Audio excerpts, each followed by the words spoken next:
Assalamualaikum warahmatullahi wabarakatuh. Alhamdulillah bin alamin. Wabihi nasta'in. Allahumma salli ala sayyidina Muhammad wa ala sayyidina Muhammad. Allahumma ftahna babal khairat. Allahumma ftahna babal ilmi, babal jannah. Allahumma faqihna fid din wa alim ta'wil. Allahumma faqihna fid din wa alim ta'wil. Allahumma faqihna fid din wa alim ta'wil.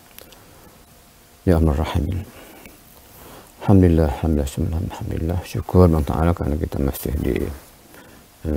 diberi pernafasan, diberikan ruang dan masa untuk meneruskan hidup ini sebagai hamba Allah di muka buminya sementara ini. InsyaAllah kita teruskan perbincangan bertajuk Al-Kabair, dosa-dosa besar. Untuk hari ini kita masuk ke tajuk yang semasa juga, iaitu berbalah atau berbantah atau bermusuhan dan perkara yang batil, perkara yang sia-sia, suka bertengkar, suka berbantah-bantah, berdebat hingga mendatangkan permusuhan, dan bukan perkara yang hak tapi perkara yang batil. Itu maksudnya kabair, dosa-dosa besar. Seperti biasa saya buat tazkirah ni bukan untuk perkara-perkara yang perlu mendalam, sekadar untuk mendasar saja. Jadi pada pendengar, kawan semua yang ingin mendalami perkara berkaitan Al-Kabair ini, tentulah merujuk kitab-kitab besar dan guru-guru yang hebat-hebat, para ulama yang wara, yang mursyid dan sebagainya. Untuk saya sekadar untuk pendedahan umum, untuk kurang memotivasikan atau memperingatan atau tazkirah gitulah kepada kawan yang ingin mendapat ilmu secara umum, kemudian menghalusinya, mendalami dalam tempat-tempat yang lain. Sebenarnya dalam ibadah Islam di sini mendidik kita banyak perkara untuk dunia dan akhirat. Contoh kita berpuasa. Dan puasa hari ini kita di penghujung Ramadan. Setahun sekali kita wajib berpuasa. Dan hari-hari lain seperti Ayyamul Waid, hari-hari putih 13, 15 itu juga sunat berpuasa. Juga sunat berpuasa pada hari Isnin dan Khamis, hari Arafah dan sebagainya. Semua itu melatih kita, di antaranya ialah untuk menjaga perkataan, menjaga percakapan, menjaga lisan daripada bercakap kotor. Nabi bersabda, "Man lam yada' qawla zur wal amal bih, falaysa lillahi hajatun yada'a ta'amahu wa syarabahu." Siapa yang tidak meninggalkan perkataan keji, pendusta, serta mengamalkannya, maka Allah tidak berhajat apa-apapun daripada puasanya itu, melainkan lapar dan dahaga. Dia meninggalkan makan dan minum dan sebagainya, tapi tidak berpantang daripada perkataan kotor, perkataan celupar, maki ham, tuduh menuduh dan sebagainya, cakap dusta. Tidak ada apa-apa faedah. Hanya berpuasa, kita puasa kanak-kanak. Kanak-kanak tidak berdosa, tapi orang dewasa yang taklif ini berdosa. Dia kononnya mencari pahala, kononnya beramal dengan perintah Ta'ala, tapi maksud sama dia membuat dosa. Maka sebab itu tidak ada kesan apa-apa puasa ini jika hanya berpuasa, tak makan, tak minum, tapi tidak berpantang daripada perkataan kotor ini. Ini kan lapar dan dahaga semata-mata. Itu puasa. Sekarang kita Ramadan ini Syawal, Zulqa'dah, Dzulhijjah. Kemudian haji. Juga ada farduan setiap tahun sekali bagi muslim mukmin yang berkuasa, yang mampu. Tapi berapa ramai orang yang melakukan haji, malah kalau di Malaysia, Nusantara, dia bergelar haji lagi di hadapannya, di hujungnya Haji Muhammad atau Muhammad Al-Hajj sebagainya. Tapi apakah dia telah meninggalkan perkara-perkara kotor dan percakapan? Sedangkan haji ini dalam firman Allah Ta'ala surah Al-Baqarah 197 misalnya, "Faman farda fihinnal hajja fala rafasa wala fusuqa wala jidala fil hajj." Jadi orang yang menjalankan haji ini seharusnya, sepatutnya dia telah meninggalkan perkara kotor dalam percakapan. Ini bermula dengan al-hajj asyhur ma'lumat. Faman farada fihinna al-hajj, man farada fihinna al-hajj wala fala rafasa wala fusuqa wala jidal fil hajj. Orang yang menjalankan haji ini tidak rafas dan tidak fusuk dan jidal. Islam pesan jidal, tidak berdebat, tidak bertengkar. Melatihan puasa sebulan, latihan menjalankan haji beberapa hari. Itu sepatutnya terdidik dan mendidik hati manusia, hati kita ini pada menjaga perkataan kotor, perkataan yang jijik, bukan celupar, yang berupa tuduh menuduh, fitnah, memaki hamun dan sebagainya. Perkataan yang baik itu adalah satu yang terbaik dalam hidup ini. Lidah dijaga, beramal ibadah siang malam, bentuk sedekahnya, bentuk solatnya, baca Qurannya, zikirnya, tapi pada sama lidah tidak jaga. Maka sebab itu masalah kabair, dosa-dosa besar, maka sebab itu jagalah. Dalam hari ini zaman orang yang boleh bercakap, boleh menulis dengan berbagai isu, berbagai tajuk, cukup mudah kerana maklumat di ujung jari. Dulu terpaksa mencari guru yang jauh, terpaksa mencari kitab-kitab rujukan. Sekarang maklumat daripada internet dan berbagai-bagai. Kalau berikan lidahnya fasih berbicara, berpidato, mudah untuk berpidato, mudah untuk bercakap. Tapi bagaimana dengan perbuatannya, dengan amalannya? Maka sebab itu saya masih kata-kata Imam Syafi'i rahimahullah, jangan cepat kamu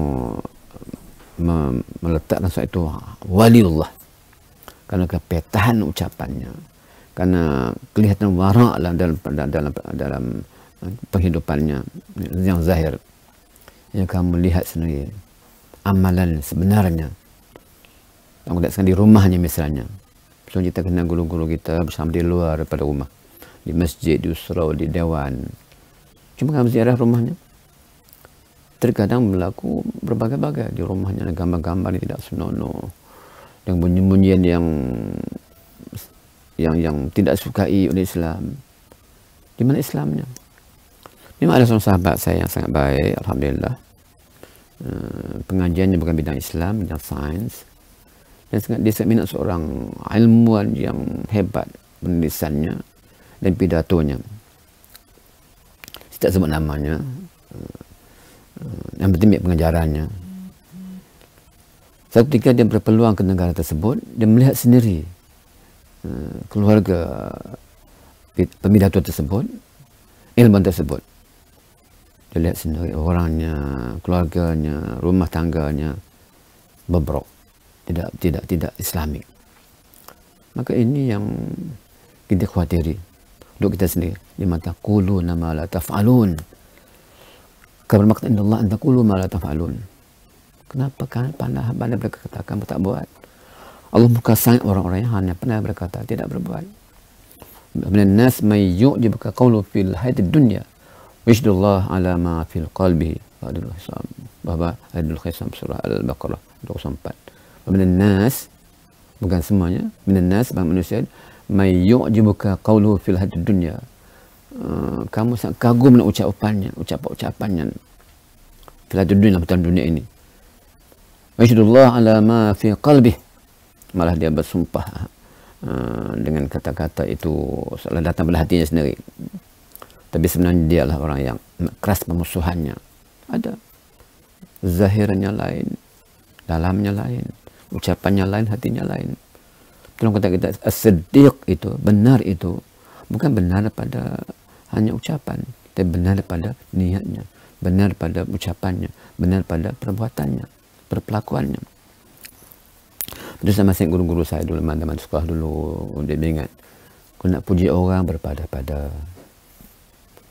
Malah dia kata, la tamdan am hatta tujarribah, la tamdan al-amra hatta tujarribah. Jangan kamu memuji orang hingga teruji.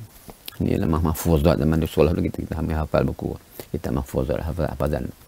La tamdahannal am, kamu memuji seorang itu hatta tujari, kamu terbukti dengan ujiannya.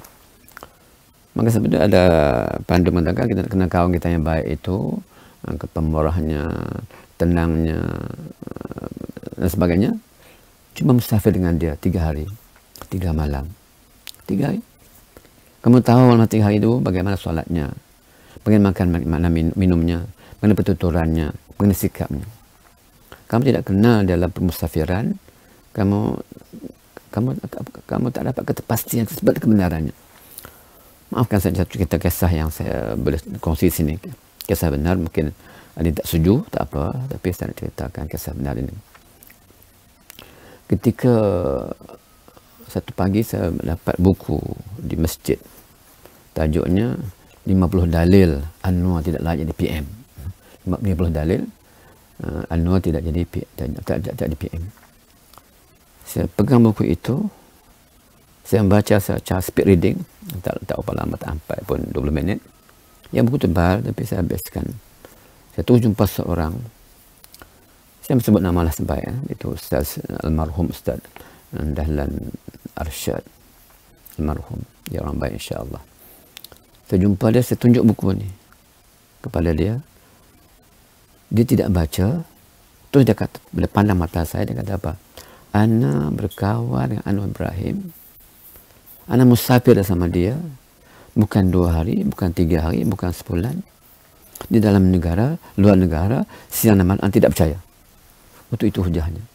Itu persahabatan, permusafiran yang sama itu dapat mengenal sahabat sebenarnya. Dan dikhabarkan almarhum Ustaz Ahmad Yusuf juga berkata begitu bila tanya tentang Anwar Ibrahim. Dalam kes itulah, kes 50 dalil itu. Dan anak kawan dengan dia bukan sehari 2. Lama, musafir bersama. Anda tak percaya. Ini maafkan saya cerita ni mungkin sensitif bagi setengah orang, tapi baikkan. Kena percaya, kena terima. Terserah, tapi itu saya kini. Kita bukan orang hanya dalam Facebook saja lagi berat. Tidak. Berkawan, makan bersama, tidur bersama, musafir bersama. Kita dapat tahu. Kita dapat kenal dia. Perlongos ke, pansebaran ke, pemurah ke, sebagainya. Lalu saya kisah seorang kawan yang lain, dia bukan 5 tahun kawan dia. Jadi 5 tahun, bukan 3 hari. Memang dia kenal sangat. Sikap pemurahnya, sebanyak lagi. Maknanya itulah, jangan cepat memuji seorang itu. Dan jangan menghinanya. Kalau puji juga berpada menghina, elak sekali, jauh sekali. Sebab manusia berubah. Sebab penulisan tokoh misalnya, lazim dibuat setelah orang meninggal. Tokoh terkemuka Indonesia, Pak Nasir, Pak Hamka misalnya. Kalau ada Malaysia buat Profesor Zulkifli Muhammad atau sebagainya, mereka telah pergi. Mereka terbukti dengan membuktikan ketulusan mereka, kesungguhan mereka, keikhlasan mereka dan perjuangan. Yang masih hidup, tunggu dulu. Belum tentu lagi. Namun kita berdoa seperti kekal, istiqamah dan perjuangan. Jadi bukan tidak puji. Kita mendoakan yang seterusnya supaya dia terus istiqamah. Tapi dalam konteks ini, kalau dia pergi dengan kesungguhannya, keikhlasan, perjuangannya, itu adalah lebih awal, lebih utama. Tapi itulah manusia ini, sikapnya suka berdebat, berbalah. Walaqad sarrafna fi hadzal Qur'an min nas min kulli masal. Bahkan insan aktsar syai'in jadala. Al-Kahfi ayat 4. Bahkan insanu aktsar syai'in jadala. Manusia ini, jadi manusia ini makhluk ini suka berbantah-bantah. Saya tidak menyebut bahawa larangan berbantah, larangan berjidal, berdebat. Tapi berjidal, berdebat, bantah perkara benar, perkara hak, untuk mendapat kebenaran. Bukan mencari kemenangan. Itulah dalam perdebatan kita, di mana sekolah kita debat antara universiti, debat itu dan ini, bahasa Inggeris, bahasa Arab, bahasa Melayu semua ada. Debat sekolah itu untuk mencari kemenangan. Namun di situ juga kita dapat puan-puan yang baik, Masya Allah. Tapi jangan sampai terbawa sampai luar daripada pertandingan debat itu. Nak menang juga. Berdebat untuk mencari kebenaran, bukan mencari kemenangan. Memang sebab itu kita dalam konteks lain kata Sayyidina Hawa, An-nas sahlul qiyadah, innama al-muwajjihun. An-nasu sahlul qiyadah, sahlah. Tapi wa innama al-muwajjihun, tapi masalahnya pemimpin. Orang yang menunjuk cara, menunjuk contoh. Misal, betul, qudwah, tidak ada. Ya, ada alhamdulillah, tapi tidak ramai. Yang ada itu pun belum tentu istiqamah. Namun kita bersangka baik, orang yang baik-baik. Dan waspada, dalam bersangka baik itu waspada juga. Jangan terlalu lebih-lebih sampai memuji, mengagung-agungkan yang melampau-lampau. Hingga terbukti dengan berbagai ujian, dia tahan lasa. Dia sanggup menghadapi dengan baik, dengan istiqamah, maka kita terus berdoa untuk kebaikan. Kita tak tahu lagi. Bal'am bin Ba'ura, ilmuwan hebat, orang saleh, orang beriman di Yaman ketika dulu, zaman Musa AS. Hebat. Doanya makbul. Tapi akhirnya kecundang. Akhirnya tumbang, mati kafir. Mati seperti anjing. Terjelit lidahnya. Dulunya surah Al-A'raf menceritakan kisah ulama hebat itu, ilmuwan hebat itu, dan orang soleh. Karena terpedaya dengan dunia, terpedaya dengan wanita, dibanding istrinya, wanita itu. Akhirnya menggunakan lisannya, ilmunya, kebolehannya untuk menghancurkan agama, menghancurkan diri dan sendiri sebenarnya. Hanya mati sebagai binatang dalam hutan. Waliyazbillah, takutlah. Kita doa selalu yang tinggal. Ya muqallibal qulub, tsabbit qulubana ala dinika wala ta'lim. Ada beberapa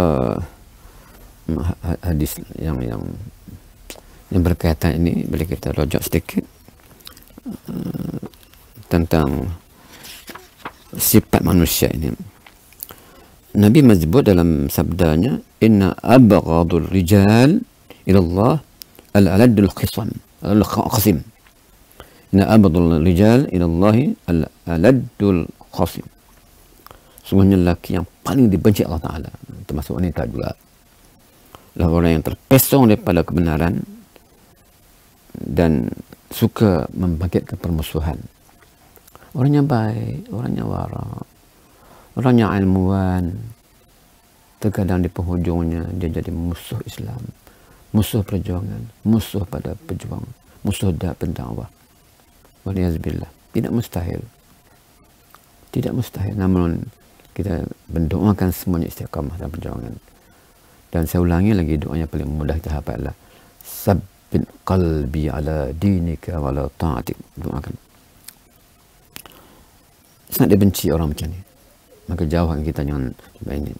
Nah, hadis yang lain, man jadala fi khusumatin bi ilmin lam yazil fi saqatillah hatta yanzi'a.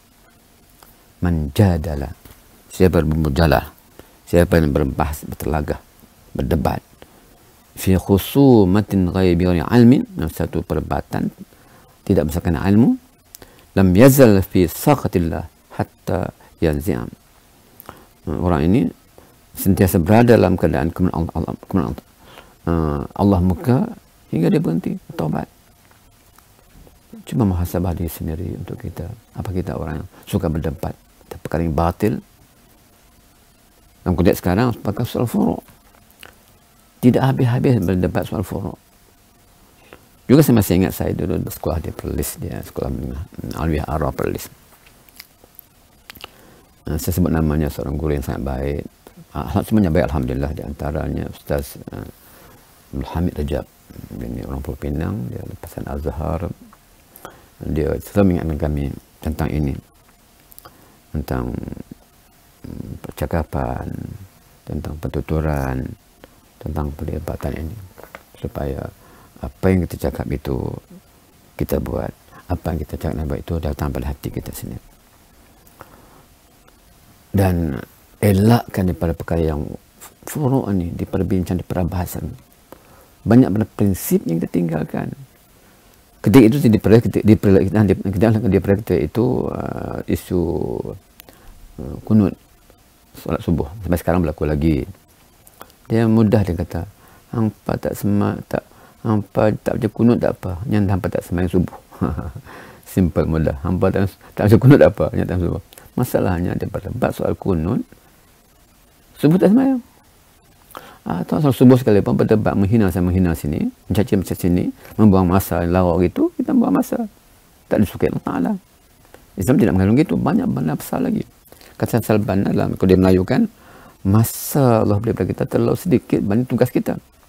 Masa yang Allah beri kepada kita sangat sedikit berbanding dengan tugas. Maka sebab itu nak buat kerja apapun kena ambil keutamaan al-awlawiyat. Elok dirojok kitab Al-Qaradawi Fiqh Awlawiyat itu. Dan Syekh Ahwas ni menyebut dalam kitab Jundullah, dia katanya al-aham fal muhim. Yang terpenting apa yang penting, apa yang lara. Baik itu dikatakan bila Rasulullah SAW wafat, bila baginda Rasulullah SAW wafat, yang mengurus jenazahnya itu ialah bukan sahabat terdekat sekali, bukan Abu Bakar Umar. Yang mengurus jenazah orang lain, dikatakan Sayyidina Ali kan Abu Jahal. Wallahu alam.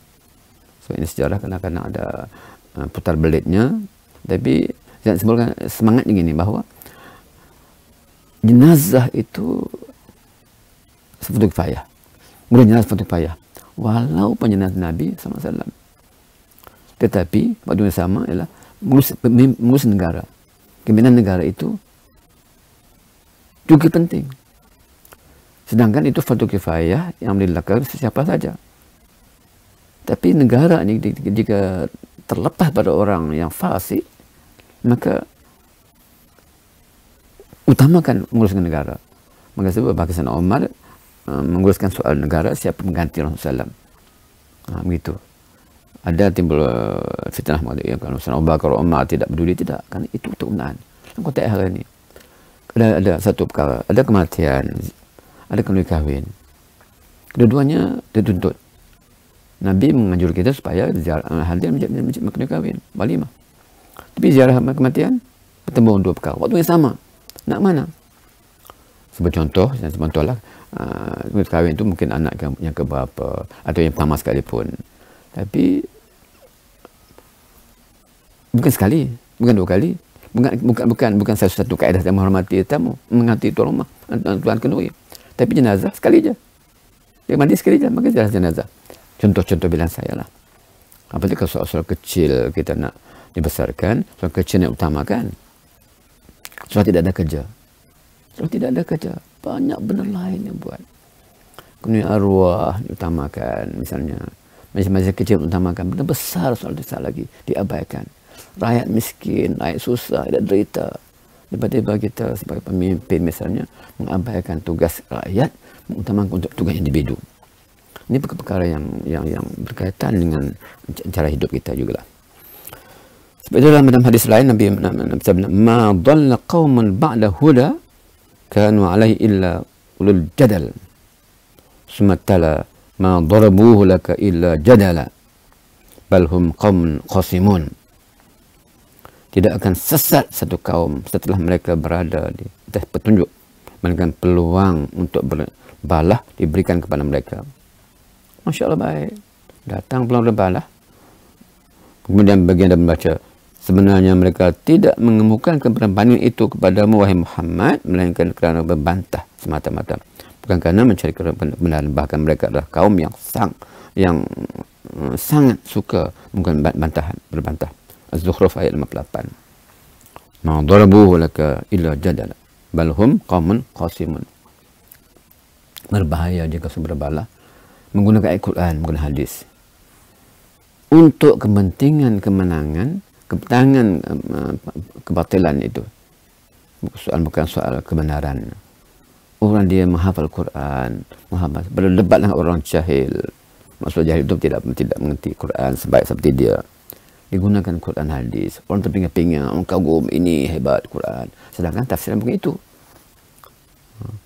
Maka kalau itu berlaku, waliyahzubillah, bukan hadis, untuk berdebat, berbalah. Ya, itulah hujahnya sebenarnya. Tapi kalau benar, Masya Allah. Jika kebenaran. Tapi kalau itu digunakan untuk kepentingan diri atau kelompok, maka satu yang musibah. Hadis yang lain, inna akhwafa ma akhafa ala ummati zallatu alimin wa jidadu munafiqin bil Qur'an wa dunya taqta'u a'naqahum. Saya ulangi. Sabda Nabi, inna akhwafu, khauf akhwaf. Akhwaf ni tafsir maknanya setakut-takut, sebimbang-bimbang. Sesungguhnya perkara yang paling aku bimbang pada umatku, ala ummati, iaitu pada zallatu alimin, tergelincirnya orang alim. Di segi perkataannya atau perbuatannya ataupun perlakuannya, sikapnya, tergelincir. Banyak tergelincir pada di jalan lurus, secara mustaqim pada jalan yang bersimpang siur, yang tidak betul. Nabi sangat bimbang pada orang alim ini. Mereka sebagai contoh, mereka sebagai qudwah. Pertengkaran orang munafik dengan menggunakan Quran juga. Orang munafik ini bukan orang sebarangan. Termasuk para alim ilmuwan. Termasuk juga orang yang menghafal Quran. Termasuk menghafal hadis. Termasuk pemimpin. Bimbang sangat kalau mereka menggunakan Al-Quran dan hadis untuk kepentingan dunianya. Dan dunia yang mancung tengkok kamu. Dunia yang mancung tengkok. Jadi dia kata apa sini? Wa dunia taqta' qata' yaqta' a'naqahum. Dunia motong.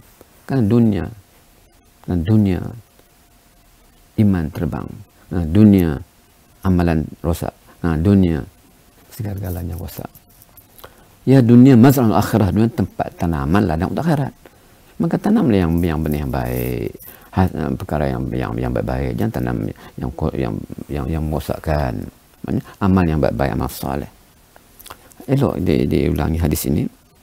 Saya ulangi untuk tatapan, ingatan ataupun kekuatan tuan-tuan yang hadir. Inna akhwafa ma akhafu ala ummati. Hebat ayatnya. Inna akhwafa ma akhafu ala ummati. Sebenarnya aku amat takut. Apa dia? Takut berlaku pada umatku. Dan zallatu alimin. Macam benar berlaku. Orang alim yang terkecundang. Orang alim yang tergelincir dari landasannya. Dia alim. Tergelincir. Bagaimana orang-orang biasa? Orang alim sepatutnya menyelamatkan orang biasa. Tiba-tiba orang alim tergelincir. Bagaimana? Malah terkadang-kadang orang alim mengajar, mendidik umat ini di neraka tempatnya. Maka anak-anak muridnya di surga. Ini teman-teman banyak kitab dalam tafsir Ibn Katsir yang tafsir surah Al-Baqarah ayat 44 atau amnas bil birri wa tansawna anfusakum itu. At-amnas bil birri wa tansawna anfusakum antum talul kitab afala taqilun. Tafsir itu menyebabkan bahawa di akan nanti seorang ulama yang pemidato khatib ini dimasuk neraka, diikat di rantai dengan rantai babi neraka, diikat di satu batang, dilari macam hemar lari dikejar, mengeliling kawasan api itu, menjerit. Yang ditonton oleh murid-muridnya. Ya Tuan Guru, ya Tuan Syekh, Limat, kenapa kamu itu? Bukan kami selamat daripada neraka karena kamu ajar kami. Dia boleh menjawab. Dia kata, aku mengusulkan buat baik, tapi aku buat jahat.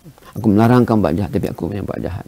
Waliyahzubillah. Maka Bapa Midato, pada masyayikh, pada Tuan Guru, khususnya yang cakap ini, maka jangan sampai hanya berkata-kata yang tetah, yang lancar, yang sebagainya, tapi tidak buat, dia lakukannya.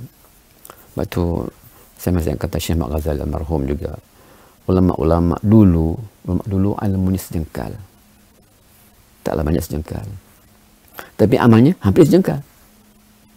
Ilmu hari ini, ulama hari ini ilmunya berkilometer, tapi amalnya mungkin tidak sampai satu apa yang terkecil setiap pasien sebut, satu hun ke satu apa, wallahu alam, lebih kecil.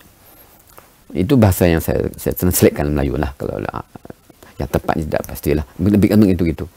Benar betul. Tok guru dulu yang kebanyakan kalau di Kedah, di Kelantan, di beberapa tempat yang buka pondok, banyak orang ulama daripada Mekah. Dan lazim kita cek kedudukan mereka tidak pernah kurang daripada 16 tahun atau lebih 10 tahun di Mekah belajar ilmu. Yang kitab mereka belajar tidak sebanyak kitab ulama-ulama hari ini, rujukan mereka belajar. Tapi mereka beramal dengan apa yang mereka pelajari. Dan mereka menyampaikan apa yang mereka tahu. Dan mereka mengajak umat beramal bersama-sama mereka. Kalau tuan-tuan yang pengalaman di pondok misalnya, Tok Guru tidak suruh saja. Dia buat. Dia bersama-sama murid-muridnya solat berjamaah. Sama murid-muridnya berpuasa. Sama murid-muridnya berbuka puasa. Sama murid-muridnya menjaladang. Jadi hidup bersama guru. Itu yang hebat zaman dulu. Sekarang murid tak kenal guru pun. Kalau PJJ sekarang online pula tak kenal langsung. Kenal muka dia jauh itu saja. Mungkin itu lakukanlah hanya tiap apa langsung. Tapi maknanya kena ada ruang untuk masa untuk mendekati guru dengan cara dekat. Cara apa dekatlah. Hakikatnya innama yakhshallaha min ibadi al-ulama. Kenapa gitu? Allah yang surah Al-Fatihah ayat 8, innama yakhshallaha min ibadi al-ulama. Yang paling takut, khasyah, ada ulama. Tapi kenapa jadi gitu? Maka sebab itu katakan kalau ulama ni hebat, maka hebatlah iblis yang mengganggu mereka. Syaitan yang mengganggu mereka. Yang kita rasa kita sudah hebat, kita relax. Lagi hebat kita, lagi hebat musuh datang. Maka sentiasa selangi sebagai orang yang tidak punya ilmu, yang tidak kekuatan sepatutnya. Maka itu pendek saja amalan saya itulah. Sabin qalbi ala dinik. Selain amal-amal lain, terutama maksurat. Amalkan maksurat pagi dan petang, minta kekuatan dengan barakah. Amalan maksurat itu amalan Nabi SAW dan para sahabat. Kita amalkan, moga Allah kekuatan kita untuk terus berjuang, mempertahankan iman kita, negeri kita, iman keluarga kita, dan iman jiran-jiran kita, umat Islam seluruhnya. Malah kita mengajak orang lain beriman. Kalau tidak pun sekarang mereka menghayati cara hidup Islam yang aman, yang damai, yang hidup tolong-menolong. Wallahu alam. Elakkan daripada perdebatan yang sia-sia, elak pertengkaran sia-sia, elak pada musuhan yang ditempah sendiri. Assalamualaikum warahmatullahi wabarakatuh.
Saudara-saudari, tuan-tuan dan puan-puan sekalian, sebagaimana kita maklumi, Wadah telah pun melancarkan tabung pengembangan Anjung Rahmat. Tujuan tabung ini adalah untuk membeli tanah di bersebelahan dengan komplek Anjung Rahmat yang ada sekarang di Sungai Merak, iaitu 1.9 ekar, menghampiri 2 ekar tanah yang sangat strategik di sebelah komplek yang ada.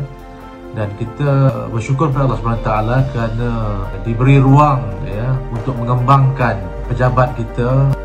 Tanah seluas itu diharap dapat dimanfaatkan nantinya untuk menyediakan infrastruktur gerakan, mudah-mudahan bagi melaksanakan program-program, menjalankan kegiatan-kegiatan dengan cara yang lebih berkesan untuk umat dan masyarakat seluruhnya.